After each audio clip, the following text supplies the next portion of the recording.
I find myself just kind of leaned against the wall like this, and I'm telling myself, I think I might be actually dying right now.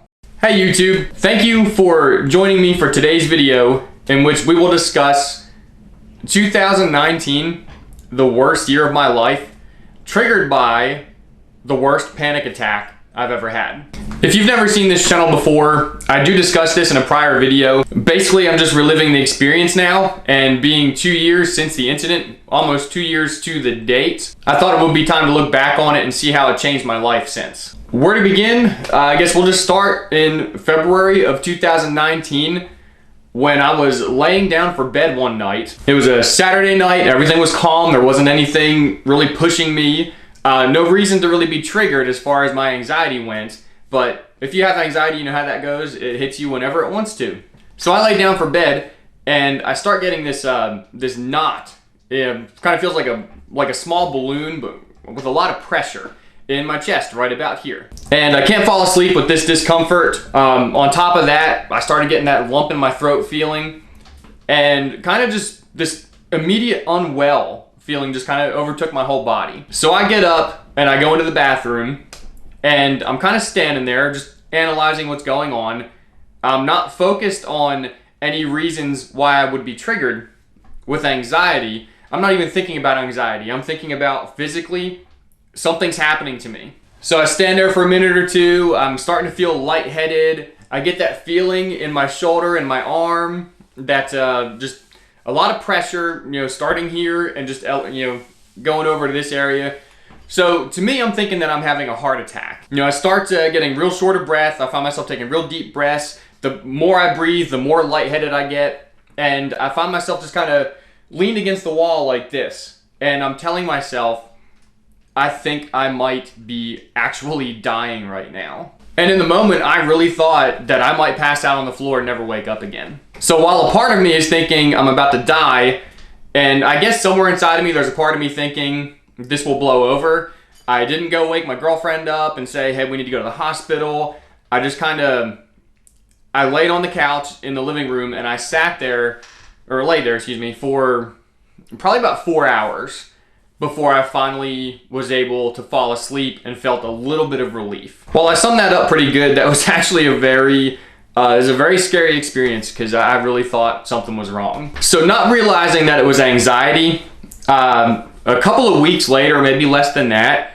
I started to develop like a breathing issue where I was always aware of my breathing, and it always felt like I couldn't get enough air. And it seemed like if I took a deep breath, it wasn't doing anything for me. I felt like I wasn't, it's like my lungs were not functioning the way they were supposed to, and they weren't putting oxygen into my blood. So I felt short of breath no matter how heavy I breathed. It was at this point that I started thinking, I should probably see a doctor because maybe something really is wrong here. So I got with a family physician, told him about my symptoms and everything. He sent me to some specialists. I went from a pulmonary professional to a cancer clinic to see a hematologist so they could scan me and look for clots and everything. I had a scan of my lungs.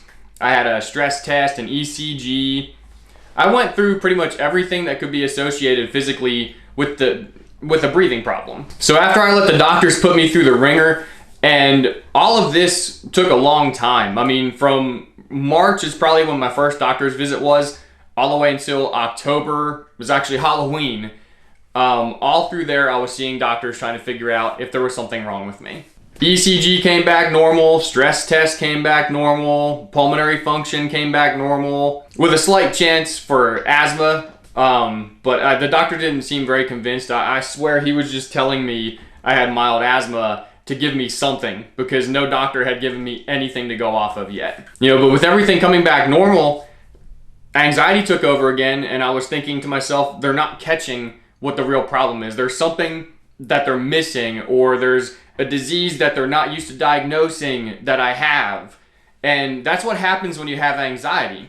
You can not have a problem in the world and even be validated as so by doctors and professionals, but still think, no, they're wrong. Something is wrong. And you can just twist your mind and just destroy yourself with the anxiety that you're having.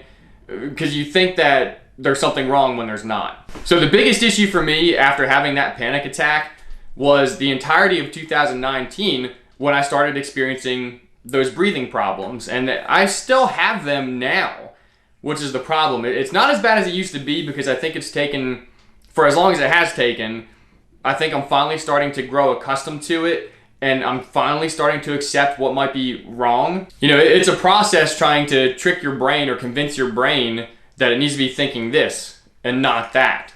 So yes, 2 years later, I'm still having the same breathing problem, the same shortness of breath, but I also notice I'm always tight in this area too. You know, and I'm always worried about things that some of these things can't be resolved, and I just have to change my way of thinking. My biggest trigger is financial distress. Always worried about making bills and everything, and being worried that, hey, if I didn't have a job tomorrow, my house would go into default, you know, I would lose my car, I couldn't pay my taxes, my water bill would get turned off, I couldn't afford food. You know, and that's something that's kind of hard to resolve until you find some sort of financial freedom, because this is pretty much what every American experiences. You know, just it's always just a constant struggle to live paycheck to paycheck and just survive. The most important thing I can tell you about the entire experience of 2019, of course, that first panic attack, and I also ended up in the ER a couple months later after that because of a panic attack, even though I was telling the doctors I thought I was having a heart attack or my lungs were collapsing.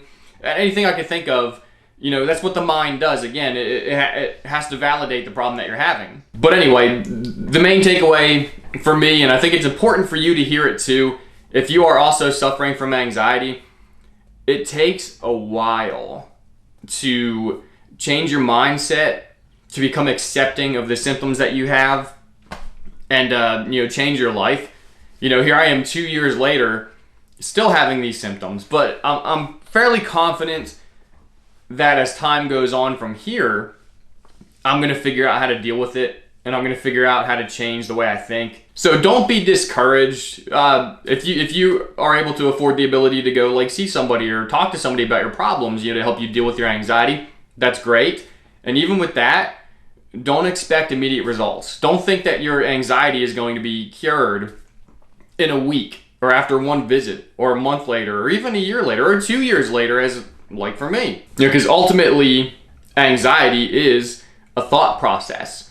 You know, we take normal everyday things, irrationalize them, and turn them into a fear that we should be afraid of, and therefore your body activates the fight or flight response, and you're always living just geared up, ready to run from something or fight something that most people don't even give a second thought to. It's anxiety. So your problems won't be cured overnight. And you know, there's a very good chance that you'll probably always have these problems. But if you learn to accept them, accept your symptoms, accept your anxiety, invite it into your life. Because you know what, if it's a part of who you are, it's a part of your thought process and you can't fix it, the best way to fight anxiety is to accept it and love it. Because then you're not afraid of it anymore.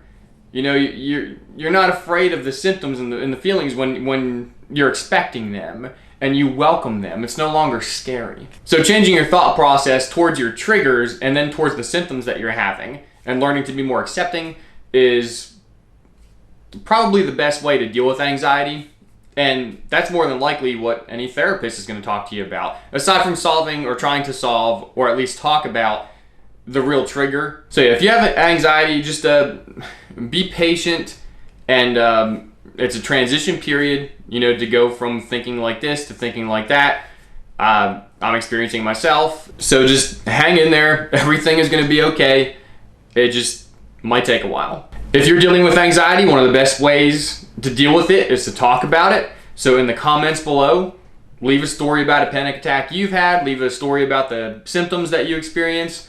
Hopefully somebody in the community will pick up on it and be able to respond and give you a, you know, some sort of motivational speech, or maybe offer you some sort of advice. Maybe I can do that.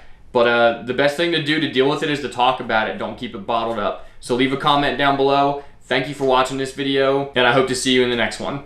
Bye.